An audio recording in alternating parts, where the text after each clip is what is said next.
Where do you think it goes from here?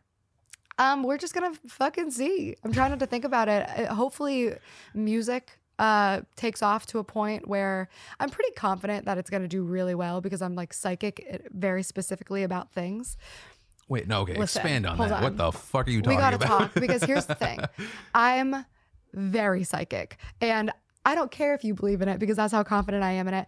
And there's only things. I want to go on the record. I do not, but yes, expand. So make me a believer. The worlds will sometimes, I say the universe, and when I speak of the universe, God, energy, the universe, whatever the fuck you want to call it, will send me very specific, confident messages of like, for example, I only applied to Pitt, even though I didn't have the SAT scores to get into Pitt, because I just knew for a fact that I would get in. I can't explain what it was. There was just this very weird, calming confidence of, I know I'm going to get in. Got in.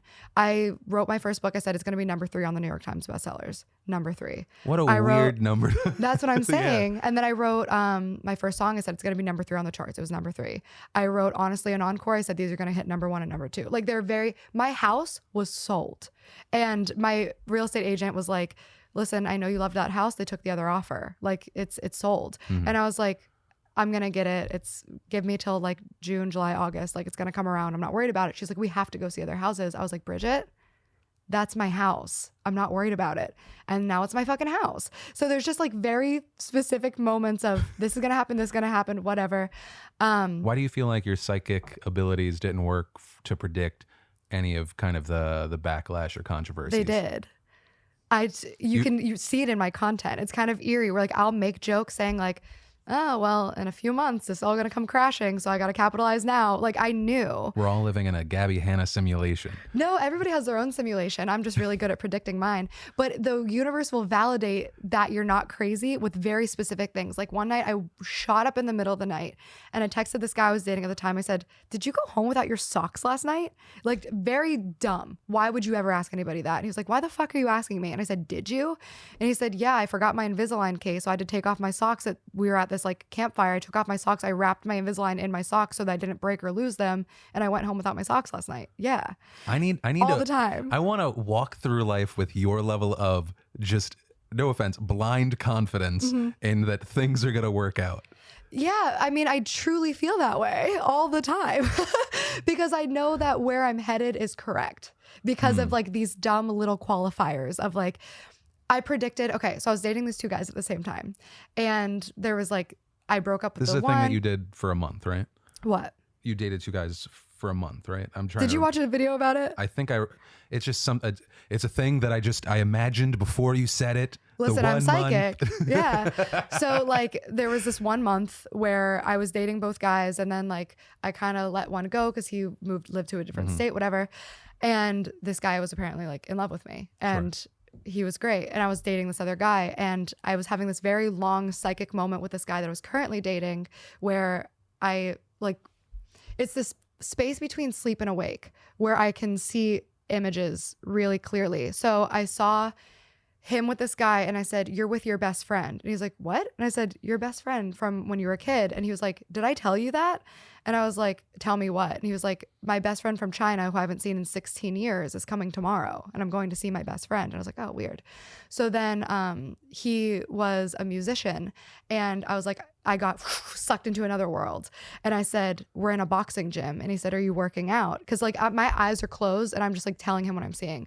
I said, I'm working out. He said, are you working out? And I said, no, the boxer is working with a musician. And I said, why would a boxer work with a musician on his music?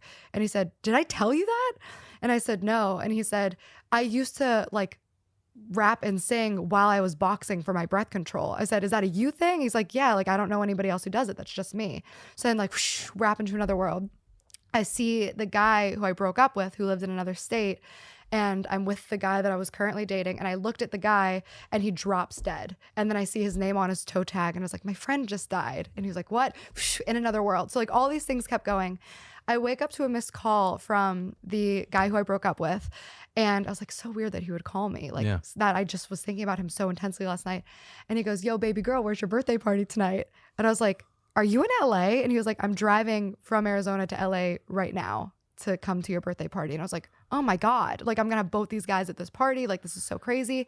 So then a bunch of shit that I saw the night before happened.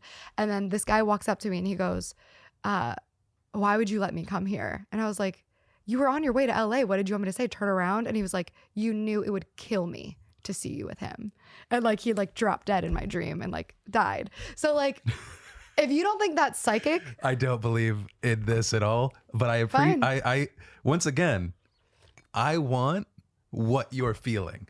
Like if it feels good. It's very confident. I need you to give me 6 numbers that are in your head right now. The last one is the most important. It doesn't work like that, unfortunately. I wish it did. Or like I like that you numbers. get this out of like a weird dream thing. I had a dream last night that for some reason an Anaheim Angels fan shot me in the neck and I woke up going, please be a dream. But yours is way more beneficial. It probably meant something. Do you ever break down your dreams? No. Mine, no. You have to. No, it's like... You'll learn so much. No, I think... I think it's just weird, like it's a weird defrag brain thing. I don't think... is, but if you, not in a psychic way for the dreams, sometimes for me, because I'm crazy, but if you, as soon as you wake up from a nightmare specifically, because usually those are something that's really troubling you, if you type out exactly what the dream was, you start to realize like, oh, that's because of this thing. Oh, I must be feeling this because this is coming up, blah, blah, blah, blah. And you lose so many details of the dream the next day that if you do it right in the moment, like I had this really terrifying dream the other night that like shook me to my core, like turned on all the lights, like sitting in bed, hyperventilating, wrote it out. And then I realized it came back to like one of my most traumatic memories and how that fear was currently playing into like my current life. And I would have never gotten to that realization and that acceptance of that moment if I wouldn't have broke it down in the moment.